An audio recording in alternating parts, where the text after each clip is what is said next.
Hello everybody, this is June and I am the dog groomer. Today I'm going to show you how to properly clean and maintain your blades, clipper blades. And I got the idea because I've seen a lot of groomers, I get a lot of questions actually, asking why doesn't their blade go through smoothly, why does it keep catching?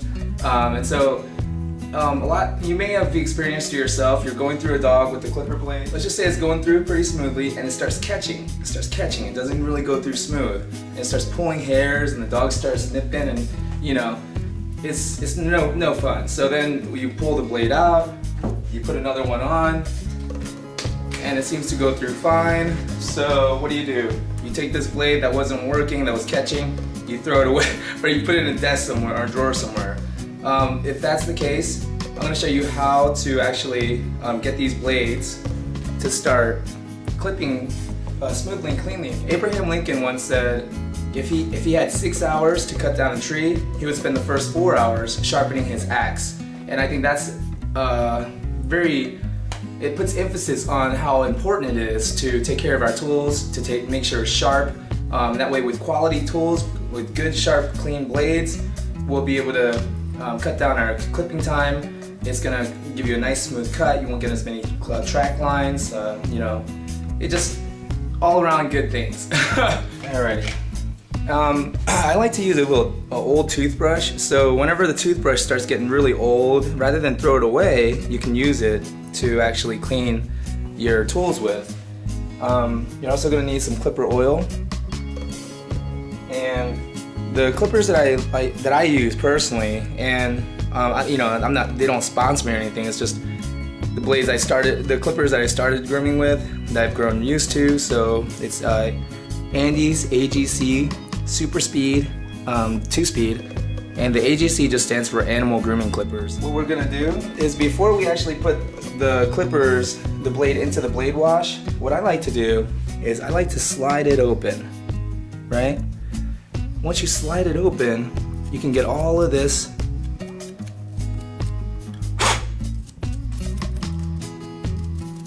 that hair that was caught in there. Get it all out, and then we'll do it to the other side. So we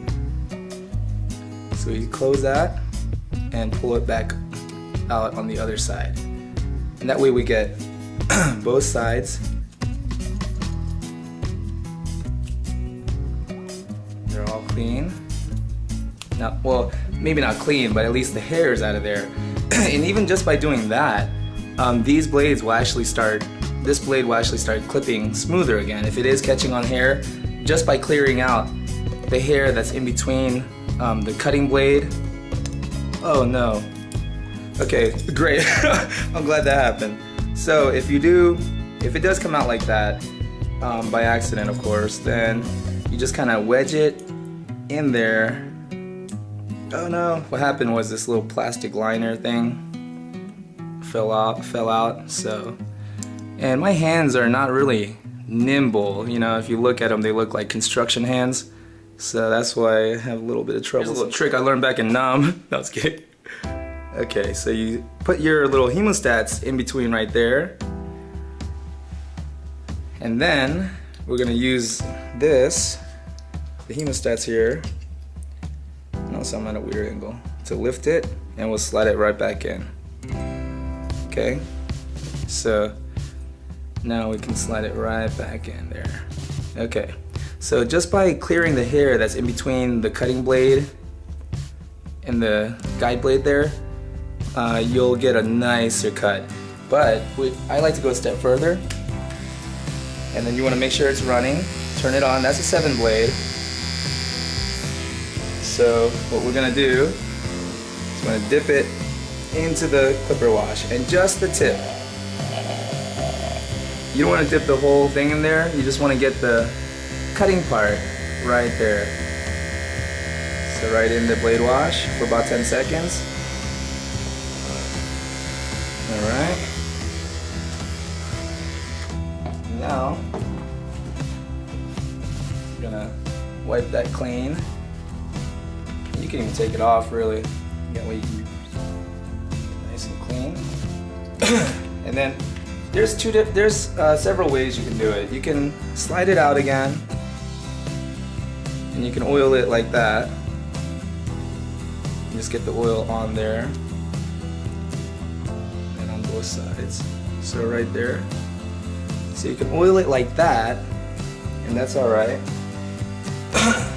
Or sometimes what I like to do is just turn it on and just drop a few drops of oil on there as it's running, and that way it kind of distributes all that oil all there. And anytime you're working with metal on metal, anything that's, you know, meant to cut things, you want to make sure it's oiled so it doesn't you know, dull it down, so you get a nice smooth cut. Also prevents rusting. You know, just oil is a good thing. You want to keep your blades well oiled. Actually, this blade, 7 blade, I can't remember the last time I got this sharpened. I mean, they seem to last longer, and you don't have to get them sharpened as often if you just keep them clean and oiled. This clipper here, it runs on a blade drive. See that? Okay, so this blade drive goes back and forth, and I just replaced this. Very easy to replace. You just want to take off these 2 screws and then take this, slide this out. So slide it out and then put the new one in and just put these 2 screws back in.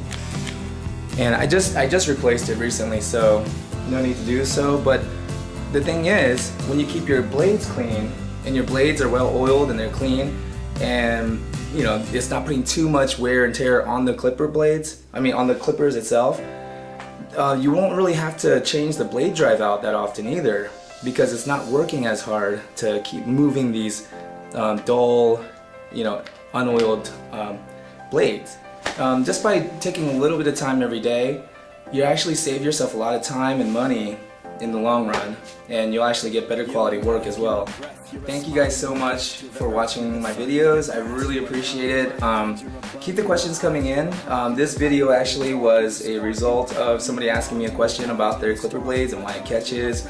You know, how do we clean it? How do we maintain it properly? One of my buddies, Gary Casera, who actually is the guy responsible for me even coming up here in Utah. I love you, Gary. But anyways, he told me that he didn't even know that these blades came out like this. He said like he just thought, you know, that this is how it is. You don't move this out like that. So, you know, the more we know, the more we grow, and the more we grow, the better we get. So, I really appreciate all the questions, because even when I get stumped and I don't know the answer to the question, that gives me opportunity to research, learn more myself, and grow and get better myself. So I really do appreciate that. Keep the questions coming. If you have anything that you're interested in, I may make another video about how to change the blade drive as well when it comes time to change the blade drive. So yeah, I love sharing information, especially if it's going to be helpful. That's my main intention, is to make videos that are helpful, practical, informative, you know, and hopefully fun to watch. I know the production quality here sucks, well, because I'm using a webcam camera anyways, but pretty soon here we're going to be making some really professional videos with Heather and her crew. She has a film crew and everything, producers and all this stuff, so you know, hopefully we'll be making some really high quality videos in a little bit here, but I'm not for sure, but I just my thoughts, I guess. If we pay film, like professional film crews and, you know, the producers and all this stuff, then I'm pretty sure I'm not going to be allowed to put it on my YouTube channel. So that's why, you know, I decided to make this video just on my own and just show you guys how to keep your clipper blades clean, maintained. Just like Abe Lincoln said, if you have 6 hours to cut down a tree, 4 hours he would spend sharpening his axe. So I hear Abraham Lincoln was a pretty smart guy, so maybe, you know, maybe he's onto something there. So if we have 2 hours to finish a dog's haircut, or an hour, then maybe we should spend about 5-10 minutes, you know, cleaning and sharpening our blades, you know. So I really appreciate everything. Thank you guys so much for all the support. I never imagined that my YouTube channel would actually become anything that it is now. I really never never expected this. So I'm probably the luckiest and the most surprised groomer you'll ever meet. And I really appreciate it, guys. Thank you so much. None of this would have ever happened without your support, without your encouragement. So thank you so much. I really appreciate it. Namaste.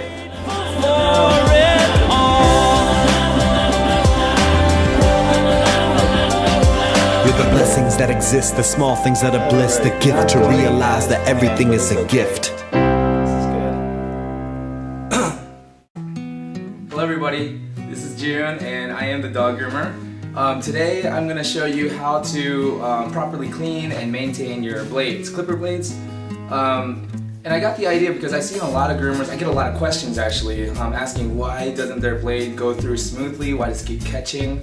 And so you may have experienced it yourself. You're going through a dog with the clipper blade. Let's just say it's going through pretty smoothly and it starts catching. It doesn't really go through smooth. And it starts pulling hairs and the dog starts nipping and you know, it's no fun. So then you pull the blade out, you put another one on, and it seems to go through fine. So what do? You take this blade that wasn't working, that was catching, you throw it away, or you put it in a desk somewhere or a drawer somewhere. If that's the case, I'm going to show you how to actually get these blades to start clipping smoothly and cleanly. Abraham Lincoln once said if he had 6 hours to cut down a tree, he would spend the first